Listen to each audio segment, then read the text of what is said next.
Chassis formula में हम ये देखेंगे कि जैसे हमने जब बर्नौली क्वेश्चन समझा था तो बर्नौली क्वेश्चन में क्या था कि बर्नौली ने ये बोला कि आपका पाइप के हर एक पॉइंट पर क्या होगा, आपका जो टोटल एनर्जी है वो क्या रहेगा, सेम रहेगा।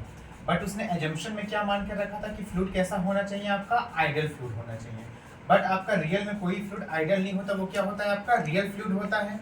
तो यहाँ पर कुछ ना कुछ लॉसेस होते हैं, किसके कारण होते हैं, वो फ्रिक्शन के कारण होता है। तो चेजिस ने एक फॉर्मूला दिया कि V is equal to C under root M I. अब यहाँ पर V क्या है, आपकी वेलोसिटी है, C क्या है, आपका चेजिस कांस्टेंट।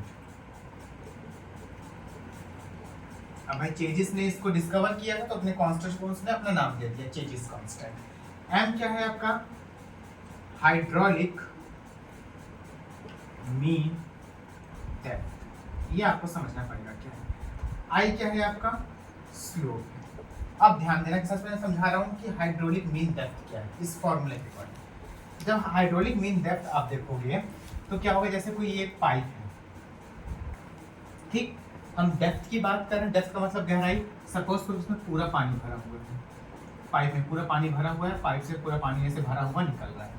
अगर पाइप में पूरा पानी भरा हुआ है तो इसका सिंपल सा मतलब है इसका पूरा सर्कमफेरेंस भी क्या होगा, गीला होगा, ये भी गीला होगा आपका पानी के साथ। इसका फॉर्मूला हो जाएगा आपका M is equal to area of pipe upon wetted area.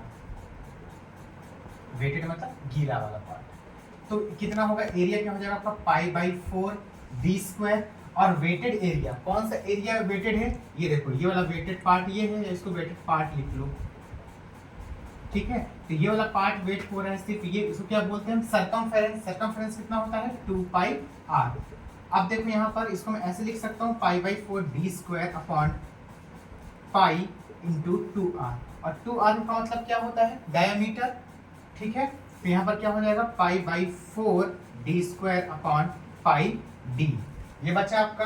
अब यहाँ पे देखो d से एक d कैंसिल, पाई से आपका पाई कैंसिल, तो आपका फाइनल क्या बचेगा, d बाई 4। यानी आपको m निकालना होगा न्यूमेरिकल में, याद रखना m कैसे निकलेगा, d बाई 4 से, ठीक है। c कांस्टेंट हमेशा आपको इसकी वैल्यू दी रहेगी 50 60, आपको हमेशा क्वेश्चन में दिया रहेगा। लेकिन जब m निकालना है तो डायमीटर में 4 का भाग दे दोगे तो आपका m निकल जाएगा। क्लियर है। अब हम निकालेंगे कि i कैसे निकालना है। जब i निकालने जाएंगे आप तो i क्या है, आपका स्लोप है। किस तरीके से स्लोप है कि आपका अगर ये पाइप है, इस पाइप में फ्लूइड यहां से यहां तक फ्लो कर रहा है। बर्नौली ने क्या बोला कि हर एक पॉइंट पर काइनेटिक एनर्जी और प्रेशर एनर्जी और पोटेंशियल एनर्जी तीनों का सम क्या होगा, सेम होगा।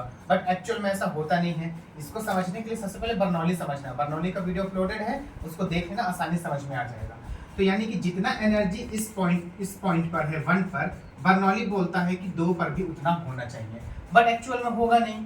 क्यों नहीं होगा वो, क्योंकि आपका फ्रिक्शन के कारण कुछ ना कुछ लॉस यहाँ पर होगा ही होगा।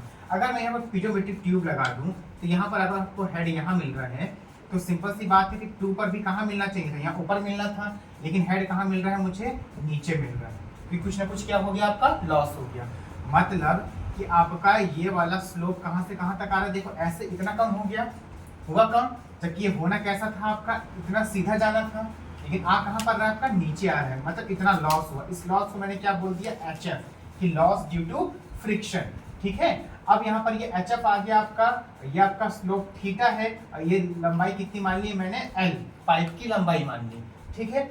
अब यहाँ पर देखो ये राइट एंगल ट्रायंगल बन रहा है, तो अगर मैं ऐसे tan थीटा निकालूं तो tan थीटा बराबर क्या हो जाएगा, आपका HF अपॉन L।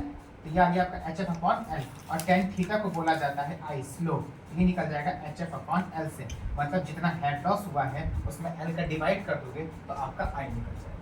क्लियर है। अब इस फॉर्मूले को आप पुट कर सकते हो V equal to C under root MI, या तो डायरेक्टली इसको लिख के अलग अलग ही निकाल के पुट कर दो, या तो इसमें इसको पुट करके इसका डेरिवेशन बना दो। बट इसका डेरिवेशन बनाओगे तो वो आपको टफ पड़ेगा। आप क्या करो, सिंपली इसको याद रखो कि V equal to C under root MI है, M निकालोगे आप D बाई 4 से, I निकालोगे आप HF अपॉन L से, और C आपको क्वेश्चन में दिया रहेगा, ठीक है। जो भी अननोन क्वांटिटीज होंगी उसको हम फाइंड आउट कर लेंगे। क्लियर है।